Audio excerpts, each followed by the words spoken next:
Les amis, salut à tous, c'est Nassim, j'espère que vous allez bien, je suis très heureux de vous retrouver pour cette nouvelle vidéo. Et oui, le moment est arrivé, les salles de sport vont enfin ouvrir. Enfin, pas pour tout le monde malheureusement, si vous habitez en Ile-de-France, a priori il va falloir attendre jusqu'au 22 juin, mais 3 semaines ça devrait passer assez rapidement. D'ailleurs, je serais curieux de savoir, si vous habitez en Ile-de-France, est-ce que vous seriez prêt à faire quelques dizaines de kilomètres pour vous entraîner dans une salle de sport qui est hors de la région?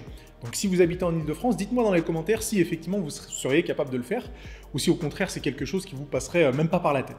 Enfin bref, pour tous les autres, les salles de sport vont ouvrir et vous allez pouvoir recommencer à vous entraîner. Ceci dit, il y a quelques erreurs à ne surtout pas faire lorsque vous allez recommencer vos entraînements en salle de musculation. Et du coup, je suis là pour vous expliquer quelles erreurs ne pas faire pour recommencer dans les meilleures conditions et récupérer le plus rapidement possible le niveau que vous aviez avant le confinement. Avant de rentrer dans le vif du sujet, regardez en dessous de la vidéo le nombre d'abonnés. On est à plus de 590 000 personnes sur cette chaîne. C'est assez énorme et c'est très proche des 600 000. J'aimerais beaucoup les atteindre. Donc si jamais vous visionnez cette vidéo et que vous n'êtes pas abonné à la chaîne, faites-le immédiatement. Activez les notifications aussi en même temps. Comme ça, vous ne raterez rien du nouveau contenu. Si je dis pas de bêtises, les salles de sport ont fermé le 17 mars, ce qui fait 2 mois et demi de fermeture. Et pour certains d'entre vous, du coup, 2 mois et demi d'arrêt d'entraînement. Alors je sais que vous avez peut-être essayé de trouver certaines alternatives pour vous entraîner à la maison avec des élastiques, avec du petit matériel, avec le poids de corps ou avec des séances cardio. Mais vous le savez bien, si jamais vous êtes expérimenté en musculation, il n'y a pas grand-chose qui peut remplacer l'entraînement en salle de sport. Alors effectivement, on peut bricoler des programmes qui sont plus ou moins cohérents, mais il y a peu de chances pour que vous arriviez à progresser avec l'entraînement au poids du corps. C'est pour ça que je ne vous ai pas inondé de séances au poids du corps pendant toute cette période de confinement, parce que c'est pas que ça sert à rien, absolument pas. C'est cool pour conserver une certaine condition physique et pourquoi pas pour préserver un petit peu de masse musculaire. Mais si vous avez l'habitude de vous entraîner 5 fois par semaine depuis plusieurs années en salle de musculation, vous n'allez pas prendre du muscle en faisant 5 ou 10 séries de pompes à la maison.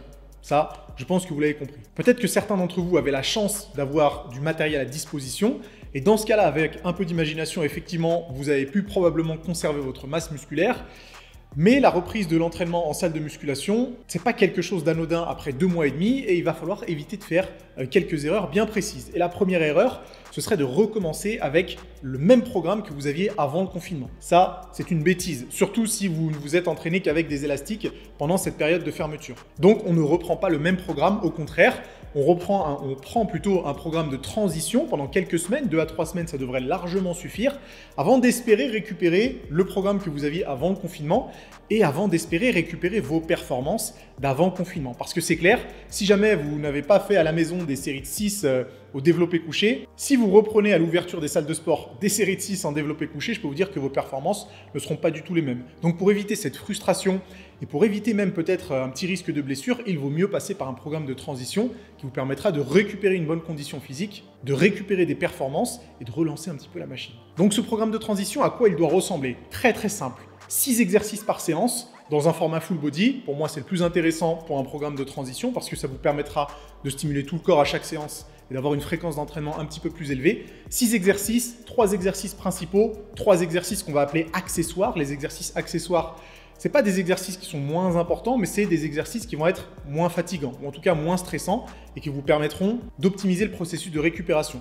Donc on peut imaginer une séance avec 3 exercices polyarticulaires en début de séance, et puis 3 exercices effectués sur des machines par exemple, ou des exercices mono-articulaires en fin de séance. On pourrait par exemple envisager de faire en premier exercice du split squat pour travailler tout le bas du corps, en deuxième exercice du développé militaire pour travailler toute la chaîne scapulaire, en troisième exercice du tirage vertical pour travailler un peu de bras et les dorsaux en priorité. On pourrait placer du face pull en quatrième exercice pour travailler les trapèzes et l'arrière d'épaule. Et puis en cinquième et sixième exercice, des exercices pour les bras pour justement avoir une sollicitation plus ou moins complète. Vous n'êtes même pas obligé de garder le même full body tous les jours de la semaine. Vous pouvez très bien changer les exercices de ce full body pour avoir une stimulation encore plus complète et du coup explorer plus de mouvements différents. La deuxième erreur, ce serait de délaisser l'aspect cardio de votre entraînement.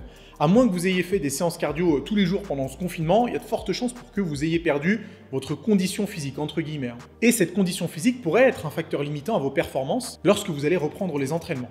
Donc à mes yeux, il vaut mieux lier un programme de musculation comme celui que je viens de vous donner en exemple, et puis d'ajouter quelques petites sessions cardio. Elles n'ont pas besoin d'être trop longues, mais ça vous permettra aussi de travailler l'aspect cardiovasculaire et de ne pas juste s'occuper de l'aspect musculaire. Et cet aspect cardio, vous pouvez le travailler de plusieurs façons différentes. Vous pouvez très bien faire une petite séance de fractionné d'une dizaine de minutes, 8 à 10 minutes, en fin de séance 2 fois par semaine. Et je peux vous garantir qu'avec 8 minutes d'entraînement, vous pouvez faire quelque chose de très intensif et de très efficace. Ou alors faire quelque chose d'un peu plus long à intensité un petit peu moins élevée, comme une vingtaine de minutes de marche rapide par exemple, ou si vous vous en sentez capable, 20 minutes de course ou 20 minutes de vélo. La troisième erreur à ne pas faire, c'est évidemment ne pas surveiller ce que vous allez manger. Je ne sais pas à quoi ressemblait votre alimentation pendant cette période de confinement, mais une chose est sûre, en reprenant les séances de musculation, vos besoins en énergie vont être supérieurs et surtout vos besoins en glucides. Donc ça serait une grosse erreur de reprendre les entraînements en musculation, surtout avec un format full body où vous travaillez tout le corps plus potentiellement certaines séances, quelques séances de cardio,